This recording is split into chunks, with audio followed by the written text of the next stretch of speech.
waktu bersama untuk beribadah di minggu terakhir di bulan Januari tahun 2021. Seperti kita semua sudah tahu, tema tahunan kita di tahun 2021 ini adalah berjaga-jagalah. Dan secara khusus di bulan Januari kita akan belajar bersama bagaimana caranya untuk melibatkan Tuhan dalam setiap perencanaan kita. Sebelum ibadah hari ini dimulai, ada beberapa pengumuman yang ingin gereja sampaikan. Yaitu yang pertama, ibadah kita minggu depan masih akan tetap dilakukan secara online sampai ada pengumuman yang lebih lanjut dari pihak pengerja ataupun dari pihak hotel. Karena itu, kepada jemaat bisa subscribe channel kita GPSI Jakarta dan juga bisa di-share ke keluarga ataupun ke teman lainnya agar kita semua bisa sama-sama diberkati melalui ibadah-ibadah kita setiap minggunya. Lalu ibadah sekolah minggu juga masih akan tetap dilakukan secara live jam 11 siang.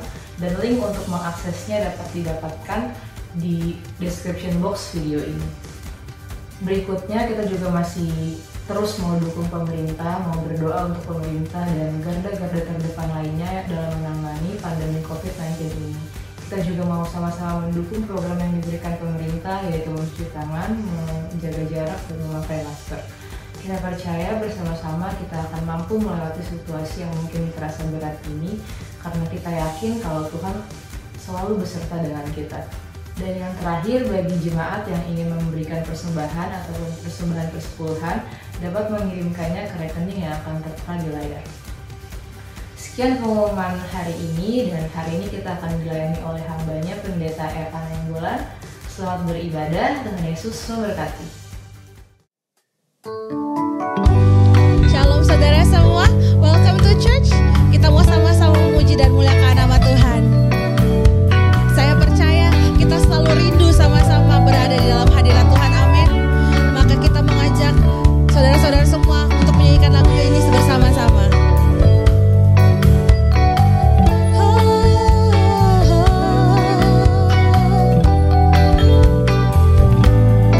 Kita mau katakan sama-sama. Aku ingin selalu berada di hadirat-Mu. Aku ingin selalu berlindung dalam naungan-Mu.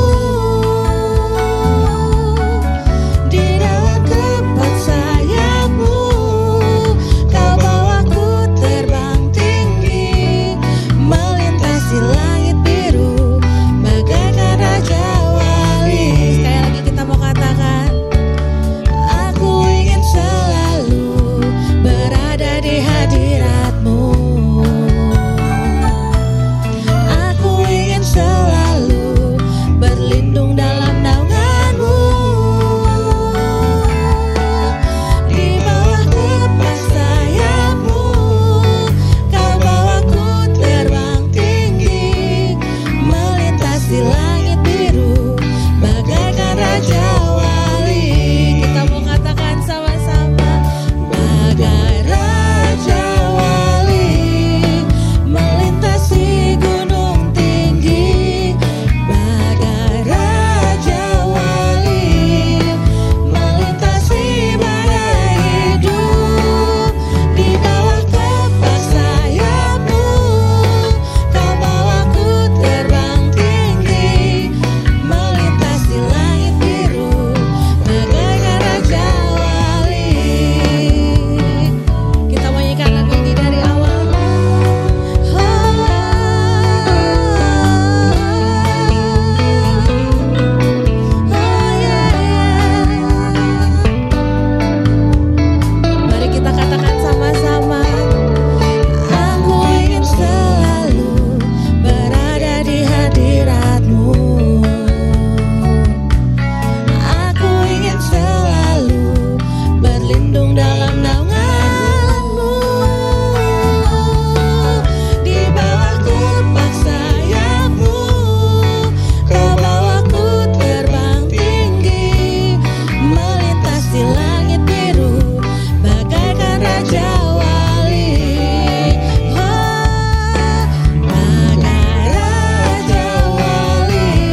Saudara-saudara, saya percaya kita sudah menjalani pandemi ini selama lebih dari 1 tahun.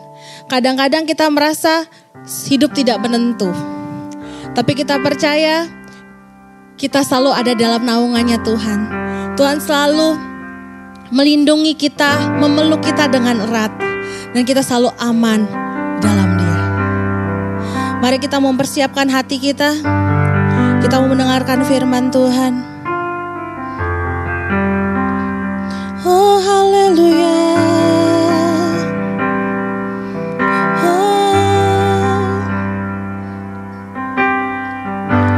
Kita menyanyikan lagu ini sama-sama. Lingkupiku dengan sayapmu, naungiku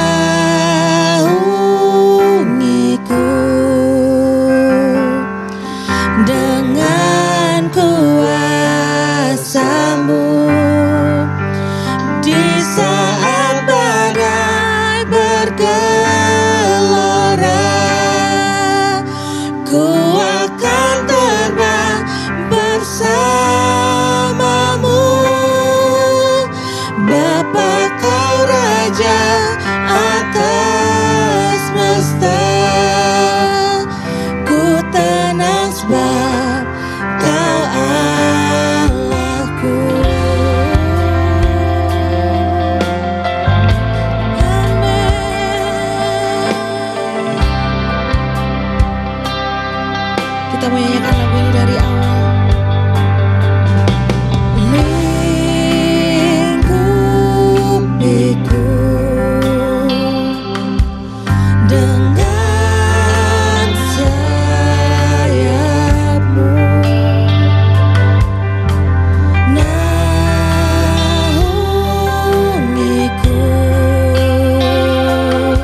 pikiranku, kehendakku,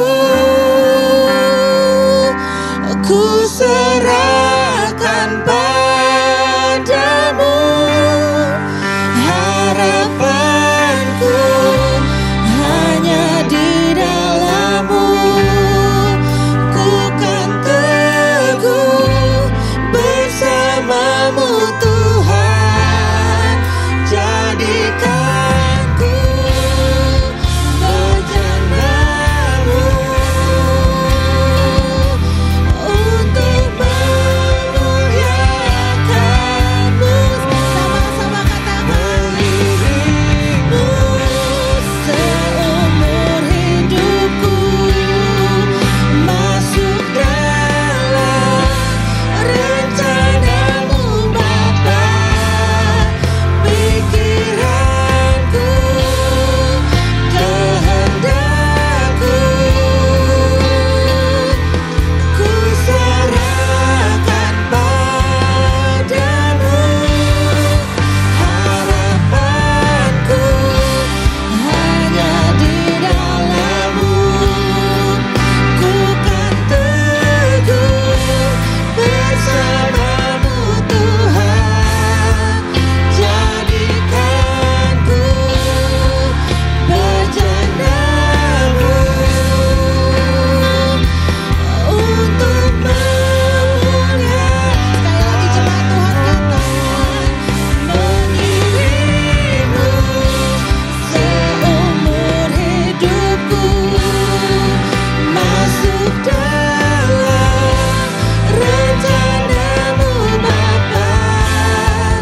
Pikiranku, kehendakku, ku serahkan padamu. Harapanku hanya di dalam-Mu, ku kan teguh bersama-Mu Tuhan. Jadikanku bejana-Mu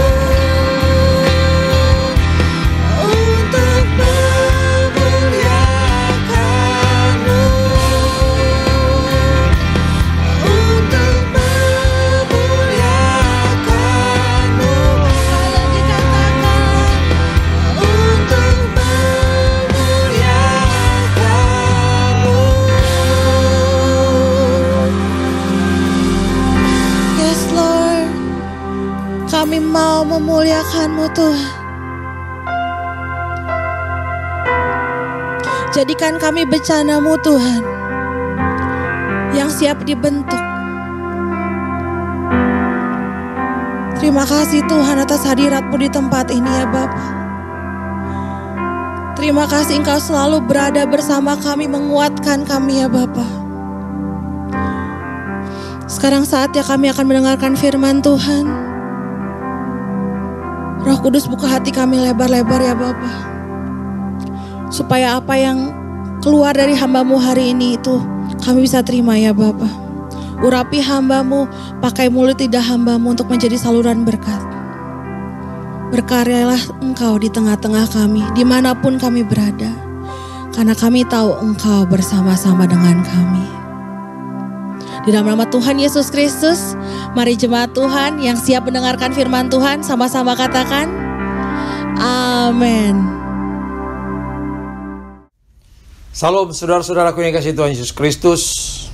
Kita bersyukur kepada Tuhan, kita boleh beribadah dalam ibadah raya sekalipun dalam online saat ini.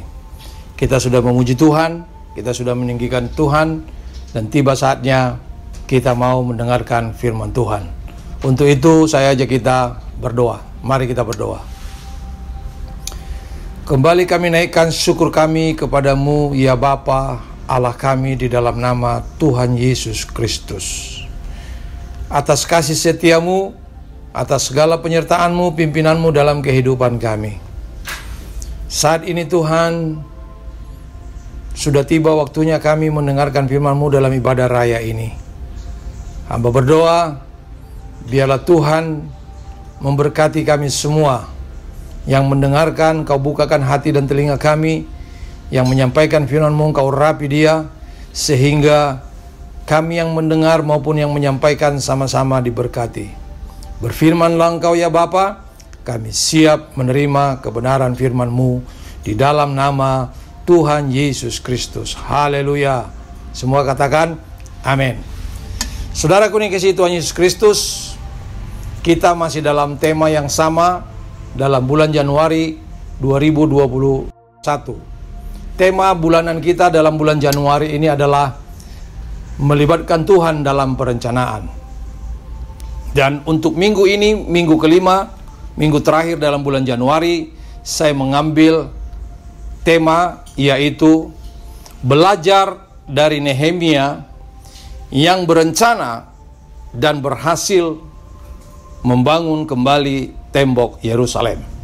Nah, untuk itu mari kita buka Alkitab kita dari kitab Nehemia pasal 2 ayat 11 sampai 20. Nehemia pasal 2 ayat 11 sampai 20, demikianlah firman Tuhan.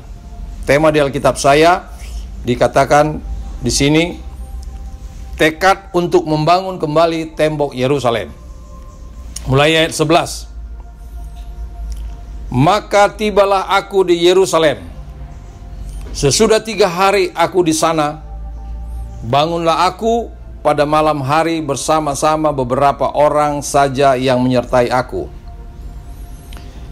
Aku tidak beritahukan kepada siapapun rencana yang akan kulakukan untuk Yerusalem, yang diberikan Allahku dalam hatiku.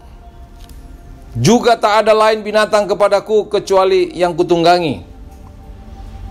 Demikian pada malam hari aku keluar melalui pintu gerbang lebak ke jurusan mata air ular naga dan pintu gerbang sampah. Aku menyelidiki dengan seksama tembok-tembok Yerusalem yang telah terbongkar dan pintu-pintu gerbangnya yang habis dimakan api. Lalu aku meneruskan perjalananku ke pintu gerbang mata air dan ke kolam raja, karena binatang yang kutunggangi tidak dapat lalu di tempat itu. Aku naik ke atas melalui wadi pada malam hari dan menyelidiki dengan seksama tembok itu. Kemudian aku kembali lalu masuk melalui pintu gerbang lebak.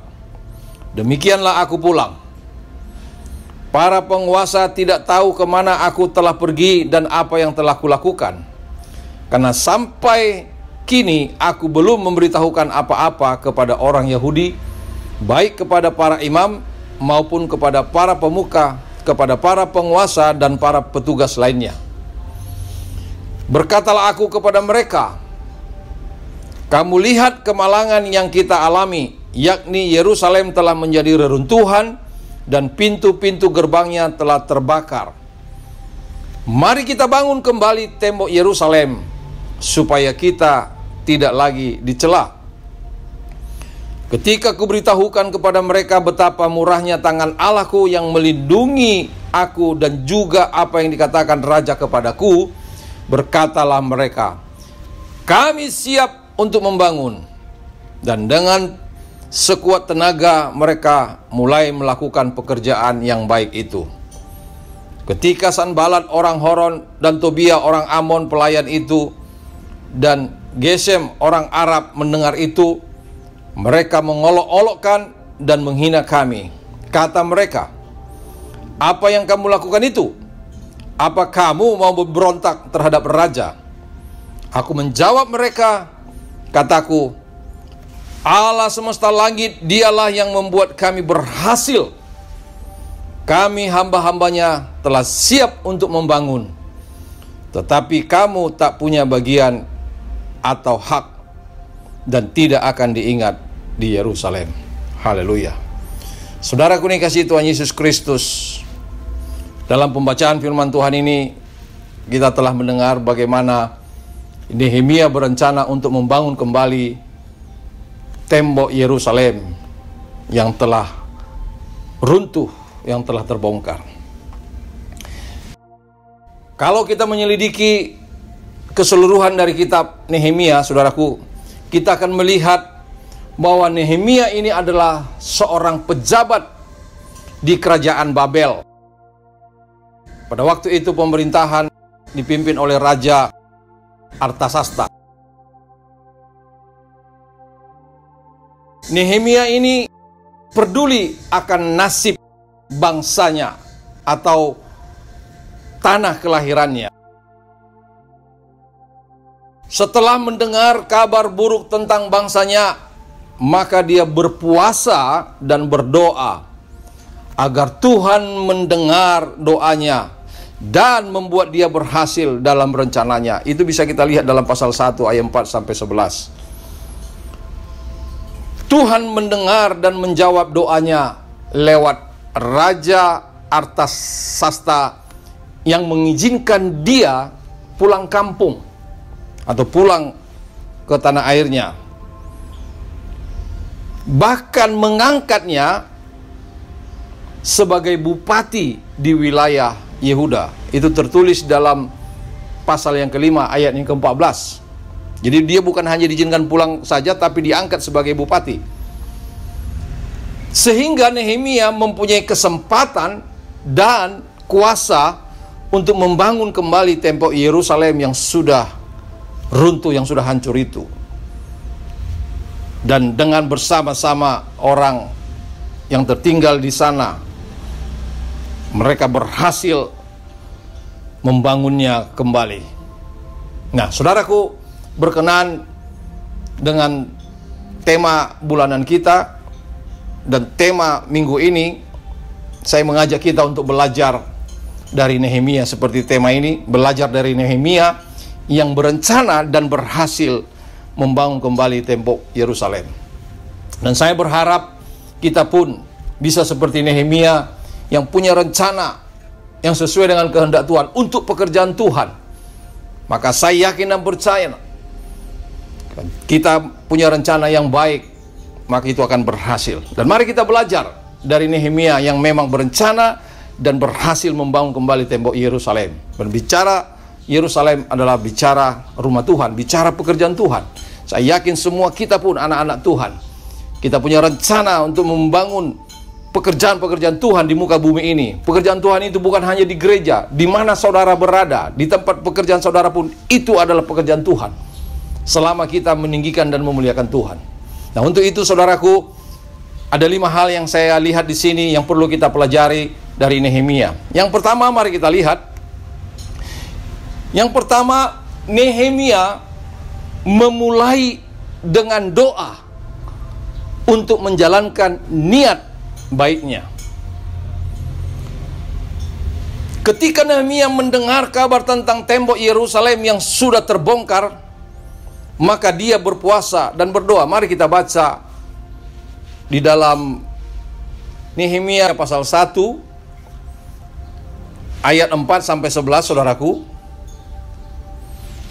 Saudara lihat ayat 1 sampai 3 itu, ketika Nehemia mendengar kabar tentang kampung halamannya atau negerinya, tembok Yerusalem yang telah terbongkar, ayat 3 itu, dan pintu-pintu gerbangnya telah terbakar.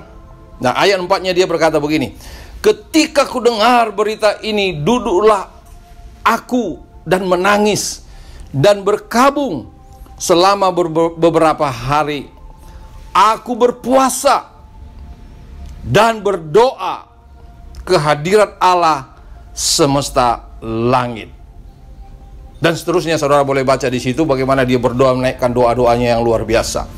Jadi yang mau saya katakan kepada kita, hal yang pertama adalah kalau kita punya rencana dan kita mau berhasil, maka yang pertama kita lakukan seperti Nehemia ini adalah Nehemia memulai dengan doa untuk niat baiknya itu. Bukan hanya ketika dia mendengar kabar baik itu, tetapi pasal 2 ayat 4 dan ke-5, saudaraku, ketika raja bertanya kepada dia ada masalah apa tentang dirinya sehingga kelihatan mukanya bersedih atau mukanya tidak ceria seperti itu.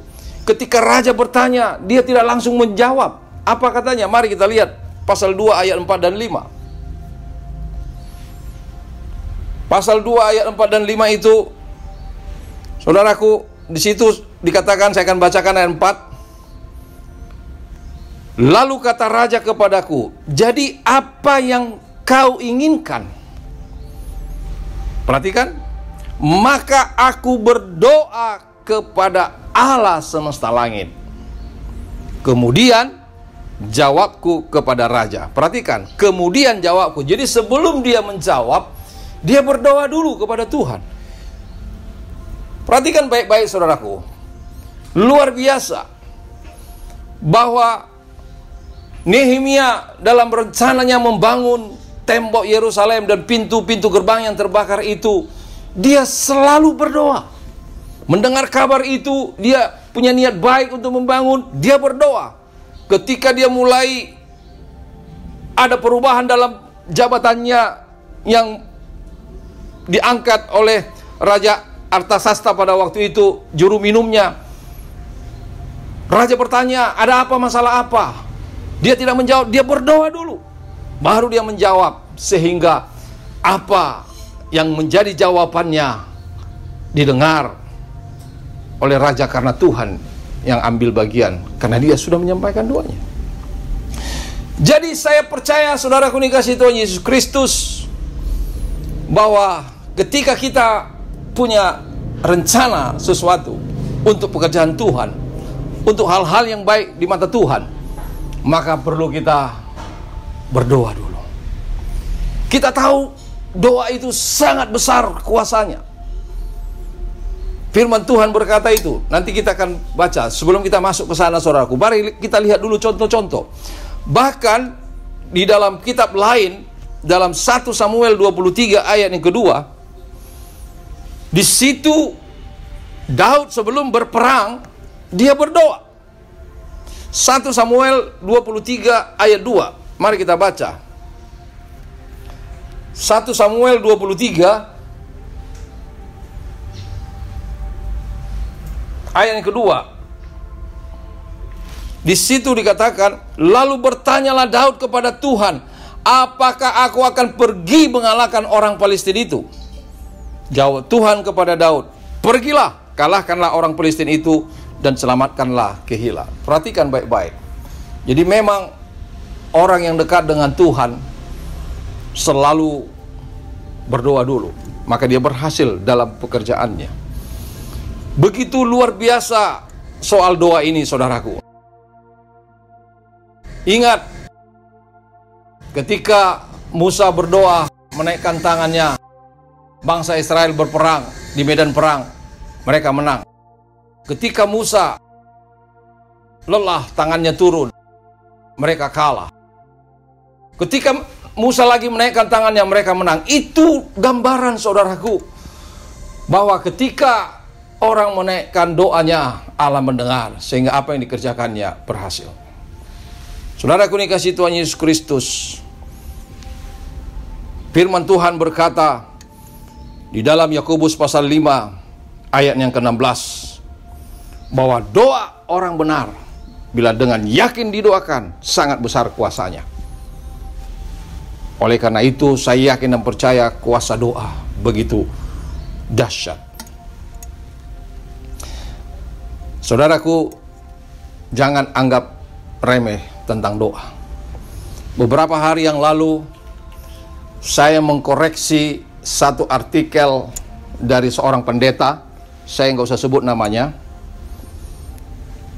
Dalam artikel itu dia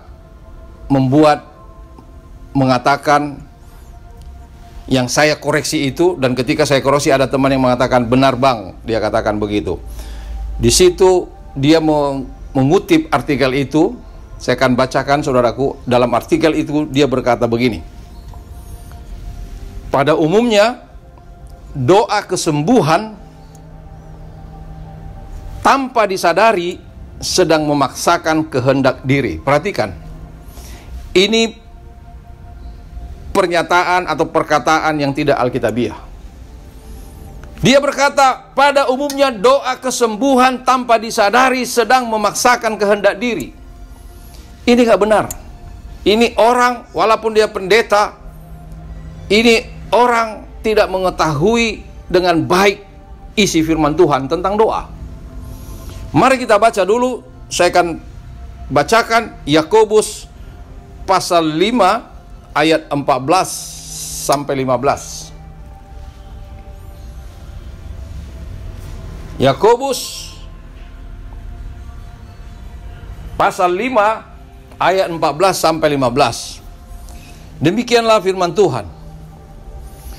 Kalau ada seorang di antara kamu yang sakit, baiklah ia memanggil para penatua jemaat, supaya mereka mendoakan dia serta mengolesnya dengan minyak dalam nama Tuhan. Jadi orang sakit perlu didoakan. Jadi gak benar kalau doa kesembuhan itu seolah-olah, saudaraku, pada umumnya memaksakan kehendak. Tidak benar. Ayat 15 di situ dikatakan, dan doa yang lahir dari iman akan menyelamatkan orang sakit itu, dan Tuhan akan membangun dia, dan jika ia telah berbuat dosa, maka dosanya itu akan diampuni. Jadi itulah sebabnya, saudaraku, makanya banyak gereja-gereja yang mau membuat satu kebaktian kebangunan rohani dan doa kesembuhan ilahi, dan itu terjadi. Kalaupun tidak terjadi, tidak apa-apa, itu kehendak Tuhan. Tapi jangan pernah mengatakan doa kesembuhan itu pada umumnya memaksakan kehendak diri. Salah besar. Jadi saudaraku dikasihi Tuhan Yesus Kristus, Nehemia juga dia berdoa. Jadi doa itu bukan hanya dalam mau mengerjakan pekerjaan, ketika sakit pun kita berdoa. Karena kuasa Tuhan dahsyat. Katakan amin. Yes, haleluya. Yang kedua, saudaraku, kita belajar dari Nehemia, yaitu Nehemia menyiapkan rencana yang baik dan matang untuk membangun kembali tembok Yerusalem. Pasal 2 ayat 11 dan 12. Kita baca dulu dari Nehemia ini, saya ulang. Pasal 2-nya, saudaraku,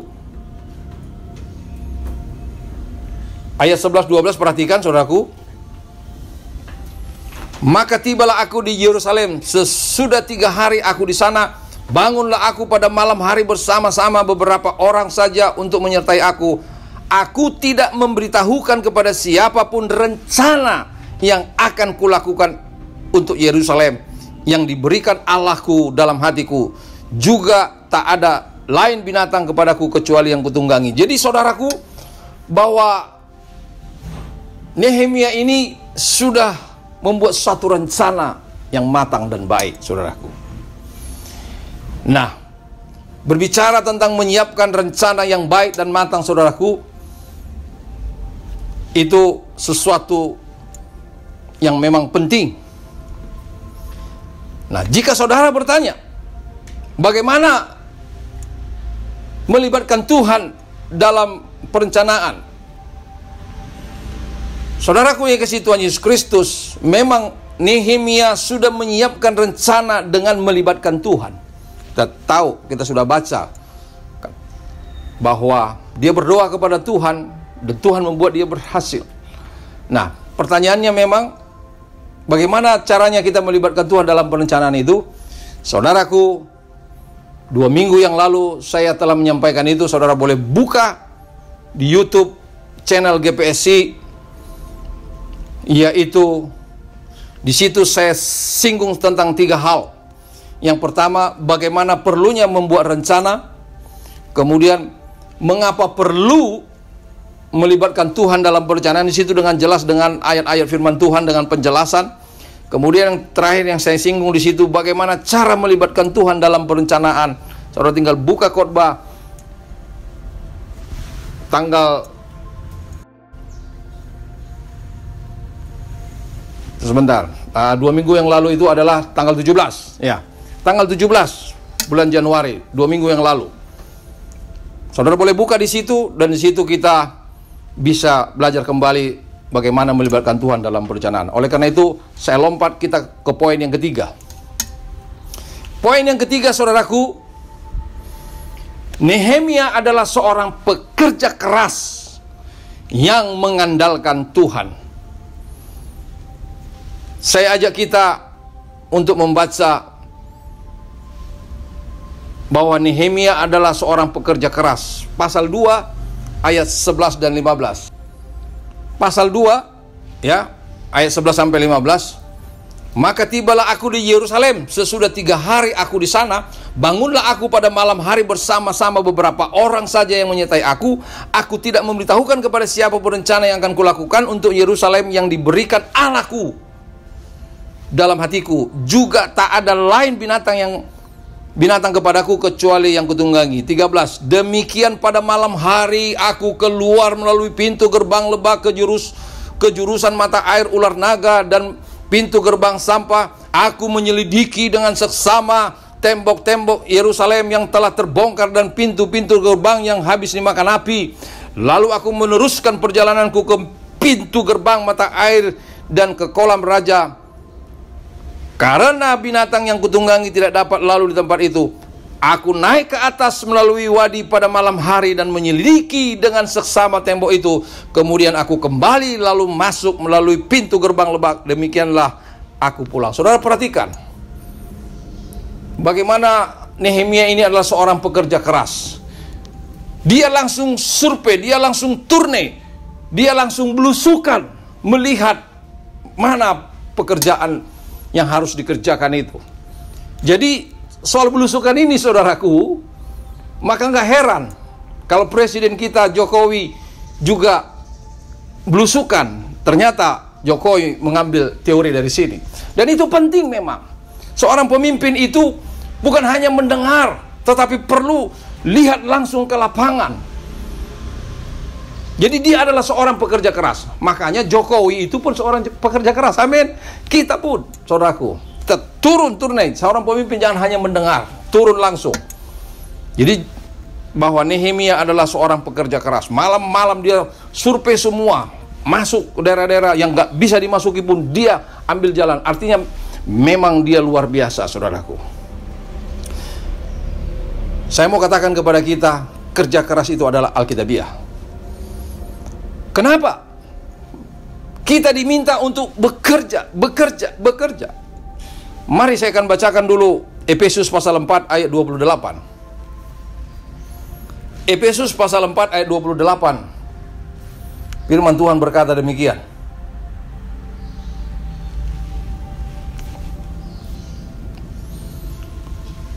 Orang yang mencuri, janganlah ia mencuri lagi, tetapi baiklah ia bekerja keras. Perhatikan, Alkitab mengajarkan supaya kita bekerja keras dan melakukan pekerjaan yang baik dengan tangannya sendiri, supaya ia dapat membagikan sesuatu kepada orang yang berkekurangan. Perhatikan, jadi kita diminta untuk bekerja keras. Bukan hanya untuk kita, tapi untuk bisa membantu orang lain. Luar biasa, saudaraku. Jadi memang kita harus perlu kerja keras seperti Nehemia ini, sehingga rencana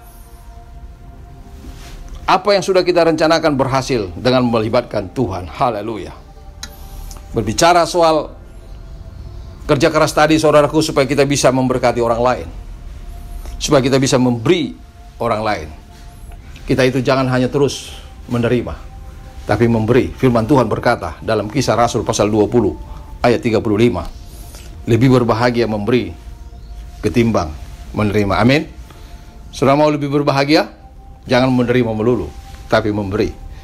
Makanya kita perlu kerja keras. Haleluya. Yang kedua saya lihat dari Nehemia adalah seorang pekerja keras yang mengandalkan Tuhan. Pertama, dia adalah seorang pekerja keras. Yang kedua, saudara perhatikan di sini adalah Nehemia adalah pekerja yang mengandalkan Tuhan. Mari kita lihat pasal 2 ayat 19 sampai 20. Nehemia pasal 2 ayat 19 sampai 20. Perhatikan baik-baik, saudaraku. Ketika Sanbalat orang Horon dan Tobia orang Amon pelayan itu dan Gesem orang Arab mendengar itu, mereka mengolok-olokkan dan menghina kami. Kata mereka, apa yang kamu lakukan itu apa kamu mau memberontak terhadap raja? Ayat 20 saudara perhatikan. Aku menjawab mereka, kataku, Allah semesta langit, dialah yang membuat kami berhasil. Kami hamba-hambanya telah siap untuk membangun. Tetapi kamu tak punya bagian atau hak dan tidak akan diingat di Yerusalem. Perhatikan baik-baik. Bahwa Nehemia mengatakan, Allah semesta langit, Allah yang kami sembah, dialah yang membuat kami berhasil. Mantap.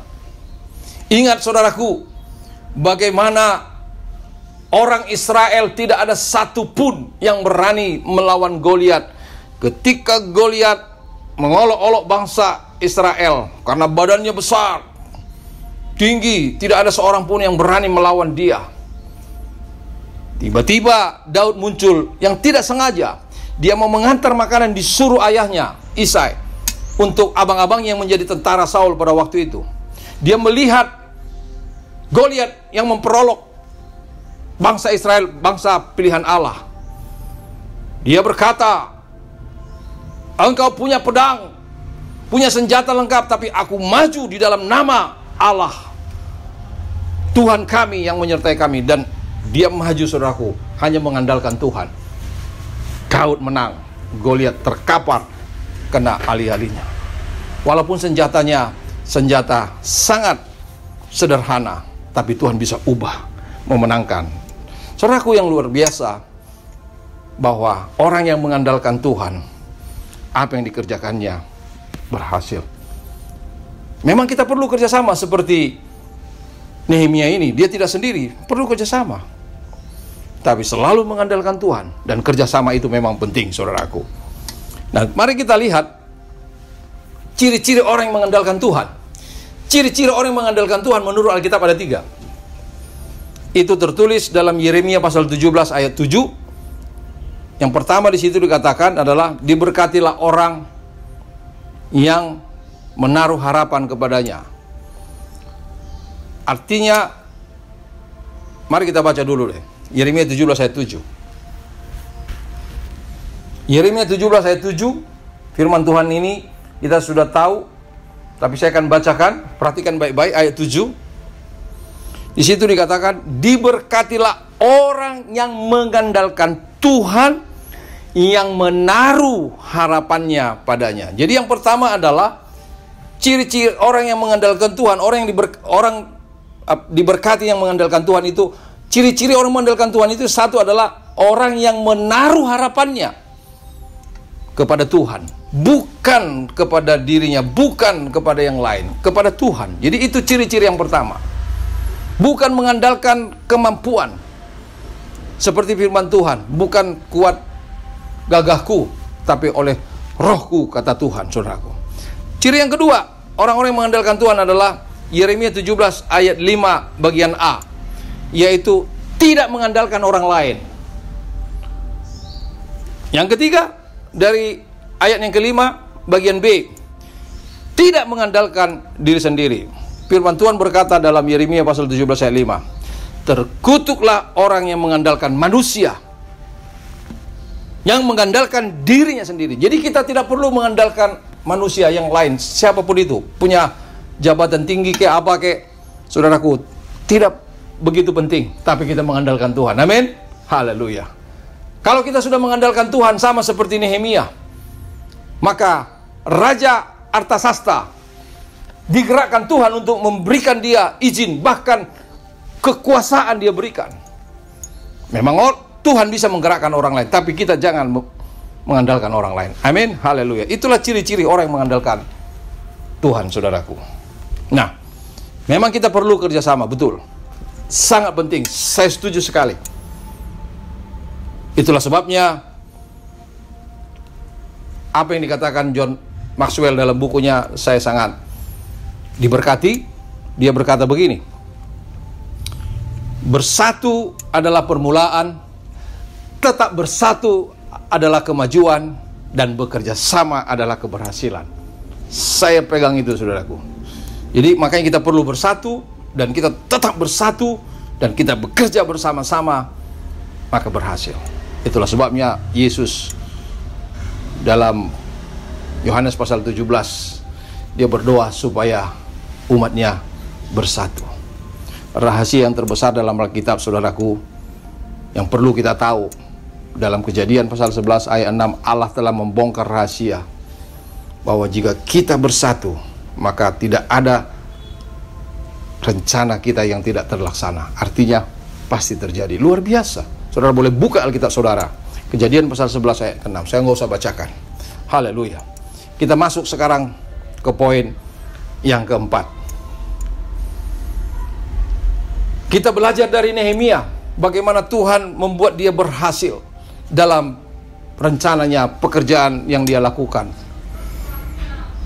Dan ternyata ada satu rahasia yang begitu pentingnya juga bagi kita untuk pelajari. Nehemia peduli akan hamba Tuhan. Mari kita baca dulu Nehemia pasal 13 ayat 10 dan 12. Nehemia pasal 13 ayat 10 sampai 12.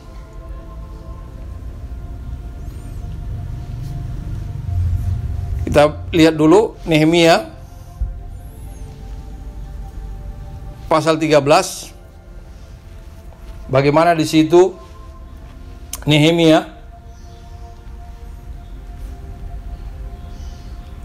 peduli akan hamba Tuhan. Ayat 10 dan 12. Demikian firman Tuhan. Juga kudapati bahwa sumbangan-sumbangan bagi orang-orang Lewi, kita tahu orang Lewi adalah orang bekerja di dalam bait Allah, tidak pernah diberikan, sehingga orang-orang Lewi dan para penyanyi yang bertugas masing-masing lari dari ladangnya. Aku menyesali para penguasa, kataku, mengapa rumah Allah dibiarkan begitu saja? Lalu kukumpulkan orang-orang Lewi itu dan kukembalikan pada tempatnya. Maka seluruh orang Yehuda membawa lagi persembahan persepuluhan daripada gandum, anggur dan minyak ke perbendaharaan. Jadi tadinya saudaraku, katakanlah para nasib hamba Tuhan pada waktu itu tidak diperhatikan oleh penguasa-penguasa sebelumnya, bupati-bupati sebelumnya, sehingga mereka lari ke ladang kembali, saudaraku. Maka ketika Nehemia diberikan kuasa oleh Raja Artasasta sebagai bupati, 12 tahun dia menjadi bupati untuk wilayah Yehuda. Saudara boleh baca itu nanti di dalam kitab Nehemia ini. Dan dia perhatikan para hamba-hamba Tuhan, sehingga umat itu kembali memberikan persembahan persepuluhannya, sehingga orang-orang Lewi dapat hidup kembali makan dari pelayanannya. Artinya bahwa memang kita perlu peduli untuk para pekerja-pekerja Tuhan, saudaraku.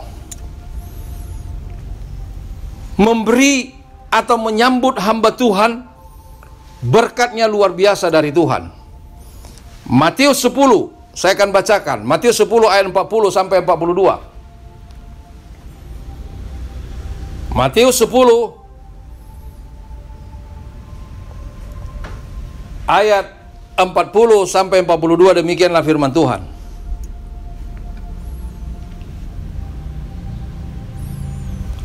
Barang siapa menyambut kamu, ia menyambut aku, dan barang siapa menyambut aku, ia menyambut dia yang mengutus aku. Ini berbicara tentang murid-murid Yesus yang diutus untuk pergi dalam menjalankan pemberitaan Injil pekerjaan Tuhan. Barang siapa menyambut seorang nabi sebagai nabi, ia akan menerima upah nabi. Dan barang siapa menyambut seorang benar sebagai orang benar, ia akan menerima upah orang benar. Ayat 42. Dan barang siapa memberi air sejuk secangkir saja pun kepada salah seorang yang kecil ini, karena ia muridku. Dalam kitab Markus adalah pengikut Kristus, muridku, pengikutku. Aku berkata kepadamu, sesungguhnya ia tidak akan kehilangan upahnya daripadanya. Sehingga saudaraku, bahwa firman Tuhan Alkitab menjanjikan Kalau kita peduli kepada para hamba Tuhan yang menjalankan pekerjaan Tuhan, berkatnya luar biasa dari Tuhan. Katakan amin. Haleluya. Haleluya, saudaraku. Alkitab juga menantang orang-orang percaya untuk menguji Allah dalam hal memberi untuk pekerjaan Tuhan. Saya akan bacakan, saudara buka Alkitab saudara, Maliaki pasal 3 ayat 10. Maliaki pasal 3 ayat 10 bagian akhir, tapi saya akan bacakan saudaraku ayat ini. Maliaki pasal 3 ayat 10. Perhatikan, saya akan bacakan dari atas. Yang saya ambil dari poin bawahnya itu. Bawalah seluruh persembahan persepuluhan itu ke dalam rumah perbendaraan, supaya ada persediaan makanan di rumahku. Dan ujilah aku, firman Tuhan semesta alam, apakah aku tidak membukakan bagimu tingkap-tingkap langit dan mencurahkan berkat kepadamu sampai kelimpahan. Ujilah aku, kata Tuhan. Ujilah aku, kata Tuhan. Kalau engkau mau memberi untuk pekerjaan Tuhan, maka Tuhan akan melimpahkan berkatnya. Katakan amin. Haleluya. Amin, saudaraku. Jadi memang seperti Nehemia peduli kepada hamba Tuhan, peduli kepada orang-orang yang mengerjakan pekerjaan-pekerjaan Tuhan, maka Tuhan menolong, memberkati rencana baik kita, niat baik kita, rencana kita yang baik dalam pekerjaan-pekerjaan yang Tuhan bebankan kepada kita, khususnya dalam pekerjaan untuk memuliakan nama Tuhan. Amin. Haleluya. Saudaraku yang kasih Tuhan Yesus Kristus, ingat cerita seorang janda di Sarpat. Di dalam 1 Samuel pasal 17, di situ seorang janda, pada waktu itu adalah musim kering, musim kelaparan timbul di mana-mana. Dia hanya punya sedikit, yaitu tepung gandum dan minyak sedikit dibuli-buli. Ketika Allah menyuruh Nabi Elia pergi ke Sarpat, dia akan dipelihara seorang janda. Dan dia pergi, dan Elia bertemu dengan dia, saudaraku. Dan janda ini mengaku, kami punya sedikit. Lalu Elia berkata, berikan dulu kepadaku, maka tepungmu dan minyakmu itu tidak akan berkurang. Dan terjadi mukjizat luar biasa. Setelah Elia diberikan makanan dari tepung itu dan minyak itu, dan selama musim kelaparan itu, janda itu dan keluarga, bahkan Elia, terpelihara karena terjadi mukjizat menyambut hamba Tuhan. Katakan amin. Haleluya. Itu gambaran-gambaran bagaimana Allah peduli memperhatikan para hamba Tuhan. Dan orang yang memperhatikan hamba Tuhan diberkati Tuhan luar biasa. Haleluya.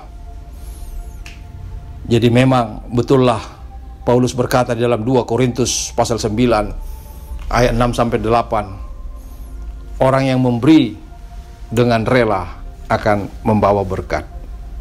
Itu kata firman Tuhan, saudaraku. Saya akan bacakan sebelum masuk yang terakhir, saudaraku. 2 Korintus pasal 9 ayat 6 sampai 8. 2 Korintus pasal 9 ayat 6 sampai 8. Di situ firman Tuhan berkata, camkanlah ini, orang-orang yang menabur sedikit akan menuai sedikit juga, dan orang yang menabur banyak akan menuai banyak juga.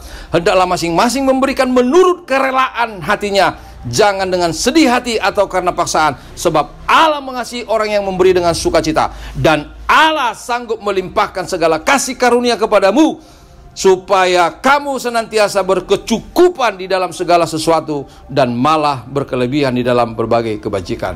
Amin.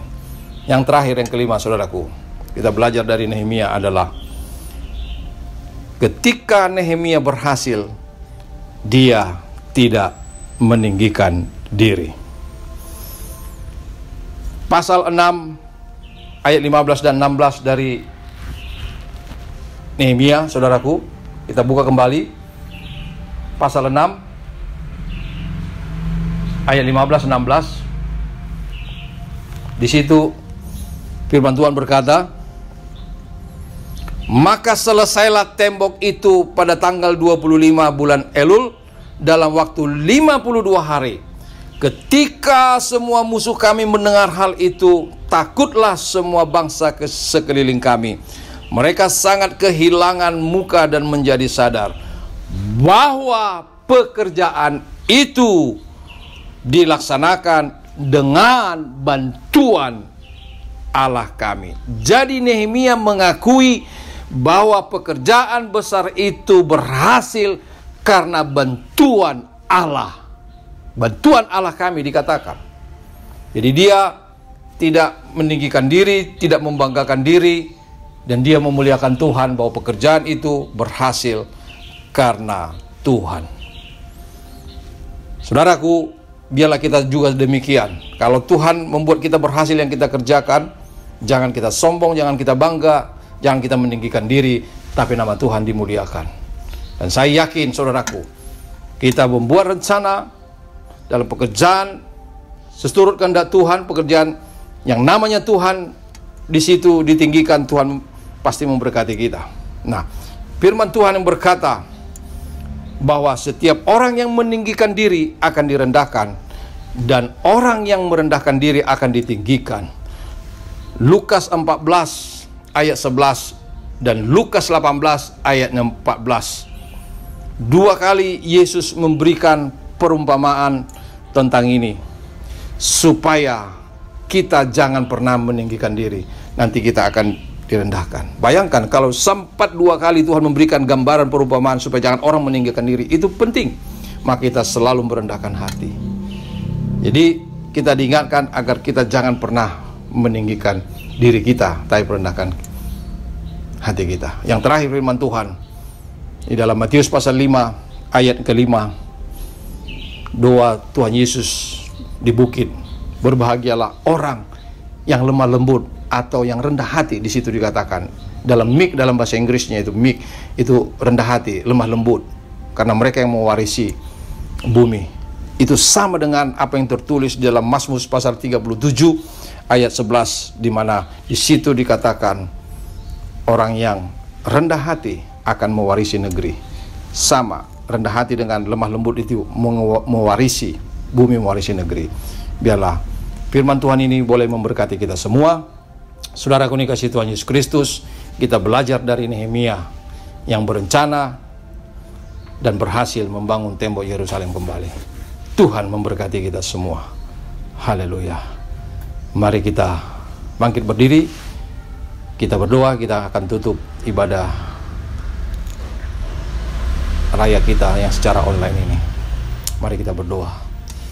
Terima kasih Bapa, kalau pada hari ini kami boleh mendengarkan firman-Mu lewat ibadah raya yang kami lakukan secara online. Kami tahu Tuhan, Engkau selalu hadir dalam ibadah-ibadah raya yang kami lakukan sekalipun melalui ibadah online. Kami tahu Engkau Allah yang sempurna, tidak ada satu perkara pun yang terjadi tanpa seizin-Mu. Itulah sebabnya ibadah yang kami lakukan ini pun secara online. Tuhan memberkati kami semua. Berkati kami yang sudah mendengarkan firman-Mu, berkati hamba-Mu yang sudah menyampaikan kebenaran firman-Mu. Biarlah kami sama-sama menjadi pelaku firman-Mu ya Tuhan. Bukan hanya mengetahui, bukan hanya mengatakan, tapi melakukan kebenaran firman-Mu. Terima kasih Tuhan. Biarlah Engkau terus berkarya lewat jemaat GPC Raden Saleh. Berkati seluruh jemaat GPC Raden Saleh dimanapun berada. Berkati seluruh GPC dimanapun berada. Berkati seluruh gereja-gereja Tuhan di Indonesia ini. Tuhan, lawat gereja-Mu. Pakai gereja-Mu sebagai terang, sebagai garam bagi bangsa dan negara kami ini. Terima kasih Bapa. Bawalah semua kami umat-Mu ke dalam air yang tenang, ke padang rumput yang hijau. Di sanalah lapar dan dahaga kami dipuaskan oleh Gembala kami yang agung, yaitu Yesus Kristus Tuhan kami. Terima kasih Tuhan. Kami juga berdoa bagi pemimpin kami, yaitu Bapak Presiden, Wakil Presiden, seluruh menteri jajarannya ke bawah, dan juga mereka yang bekerja, yaitu Tuhan di Satuan Tugas Penanganan COVID-19 yang saat ini juga sedang dilaksanakan vaksinasi. Tuhan, biarlah Engkau bekerja, selamatkan bangsa ini, tolong bangsa ini keluar dari segala kesulitan. Kami yakin dan percaya kehendak-Mu jadi ya Bapa. Terima kasih Tuhan, kami serahkan seluruh kehidupan kami dalam tangan-Mu.